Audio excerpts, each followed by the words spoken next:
children represent something new. And they should not be saddled down with old hatreds. Therefore, if understanding and light is shed on the whole situation and it is opened and aired and analyzed, then maybe we can put it behind us and get on with the business of building a people. We must break down these barriers. Don't you think we should? Yes, sir. I do.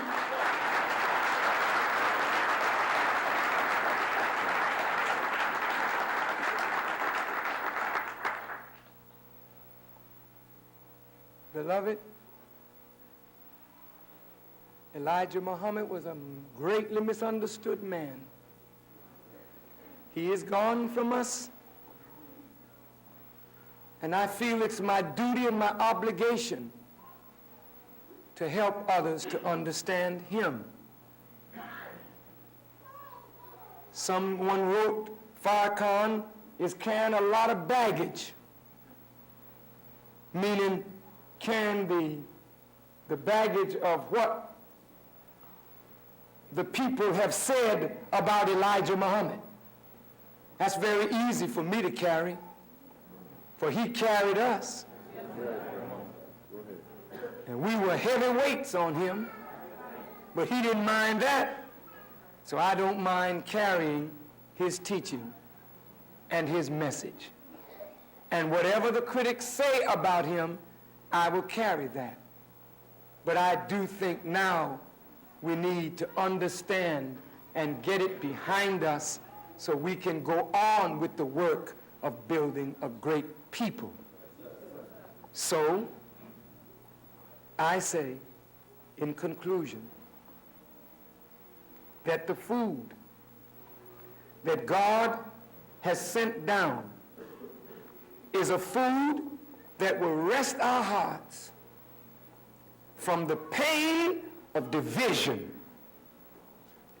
Isn't it beautiful that Christians and Muslims and Hebrew Israelites can stand together, laugh together, eat together, work together, fight together for the glory of God? Yes. Isn't it wonderful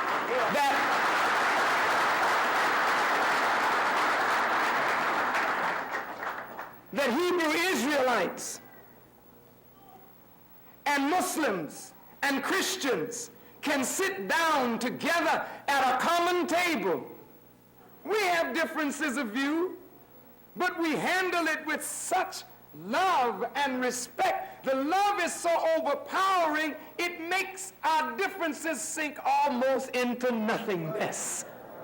Now look, brothers and sisters, if those white Christians and Jews and Muslims can get along, we have to show them how it's done.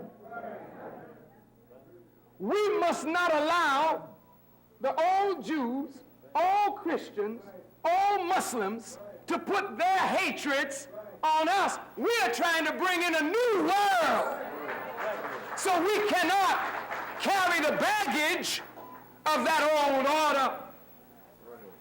So when you sit down together, the Muslim sister, the Hebrew Israelite, your dress is a little different, but yet long and respectful. You look at each other, you admire each other's styles. Pretty soon you'll say, I like that. You know how women are. I like that. Pretty soon you make a dress like that. She may look at something that the Muslim sister has on and say, I like that. Before you know it, you won't be able to tell one community from another, brother and sister.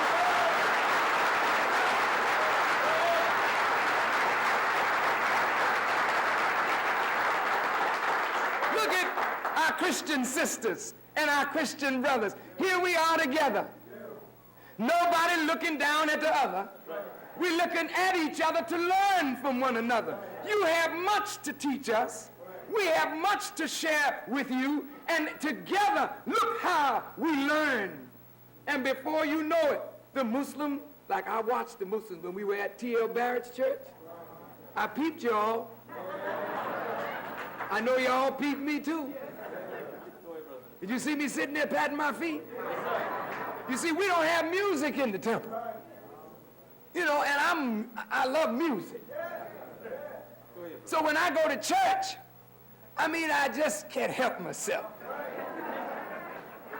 When they start to laying in there with that heavy music, I go to patting my foot, you know, and I have been very, you know, austere. But now, you know, brother, just break loose, you know. Go ahead. And I feel at home in the church. I'm getting something there that I don't get here. Go ahead. And when they come here, they get something here that they don't get there.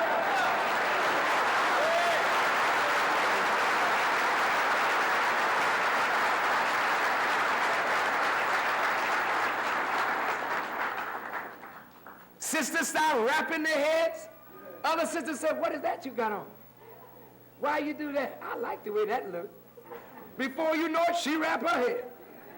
Where did you get your hair done? It looks so pretty. Oh, I got it done over here. Oh, give me her name. Before you know it, you all meeting in the same places. When you see each other, you rush into each other's arms. You embrace each other. You don't seem like you're strangers. You are a family. And this is what's driving the white man crazy. He don't want to see us recognizing each other as a family. It's over. It's a new day.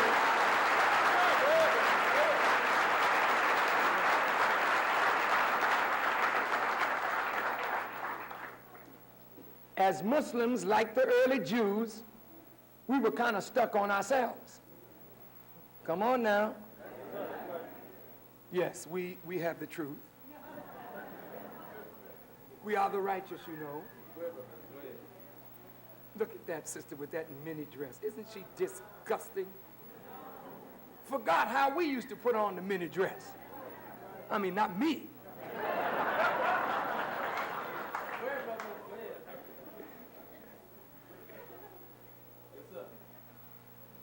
We acted kind of childlike. We had something very good, but we didn't sort of share it, you know? We had a nice school. The discipline was wonderful. The curriculum was wonderful, but we didn't let others share it. This is not a criticism. We had to get our own thing together. But now, we can't do that anymore. I saw a table come down from heaven. And it had all kind of meat on it.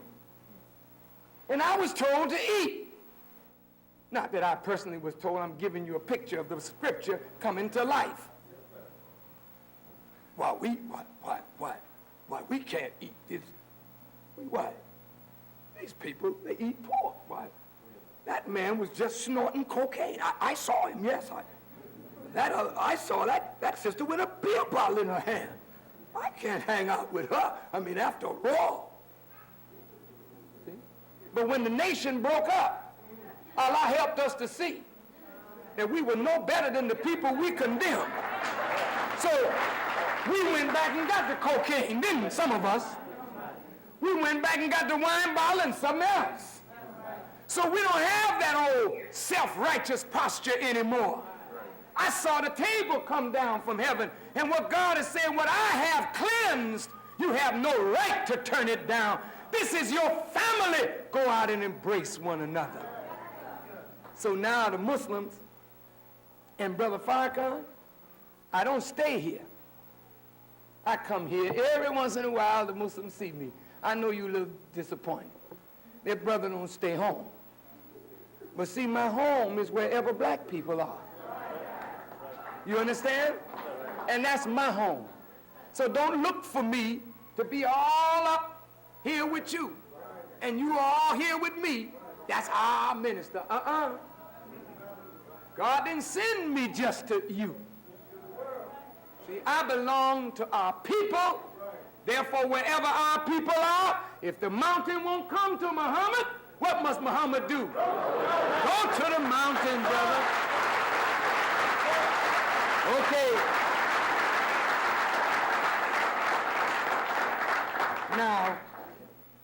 parables and we go. All right, all right.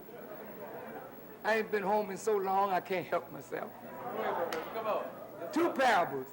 Moses in the Quran in the 18th chapter was traveling in search of knowledge. You remember the parable? Moses was kind of trifling, according to the parable. The wise man told him, look, Moses, you can't, in words, hang out with me. Moses said, oh yeah, I can hang tough. This is a modern translation, of course. And so Moses said, okay, man, walk with me. I'm almost willing to wager that you can't walk with me. So when they were walking, they came to a river, and a man had a boat. And the man was kind enough to take them across the river in his boat. When they got to the other side, the wise man put a hole in the boat, sunk the man's boat after the man let him use the boat to get across. Moses jumped in the man's face and said, this is a terrible thing that you have done. The man says, I told you, you wouldn't have patience with me. Oh, he said, yeah. But that isn't too cool what you did. So they walked on a little further. This is really modern translation. But I want you to get the principles, okay? Here's a woman and a husband, a man and a woman, they had a baby. And he meets the man, he meets the woman, he sees the baby. He causes the baby to die. The poor man and woman is grieving over the loss of the baby. Moses and the wise man keep walking. Moses jumped dead off in the wise man says, now this is terrible. This is a grievous thing. You killed a woman's baby. He says, I told you that you could not have patience with me. Now if you do this one more time, we'll have to part company. They went and they were very, very hungry. And they went to a place and they asked the person, I guess, did you have any food? And the man wouldn't feed them. Wouldn't feed them. They went outside and there was a wall torn down. And in the wall, there was a treasure.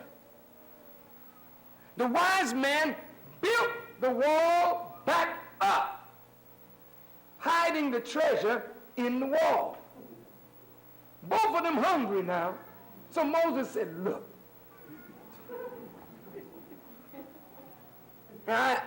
look, we hungry.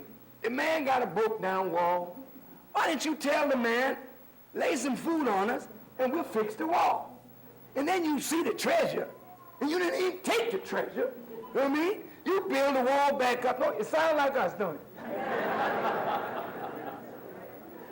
Well, the Honorable Elijah Muhammad said, that's not a parable of Moses following the wise man, but that's a picture of a people who are given a messenger.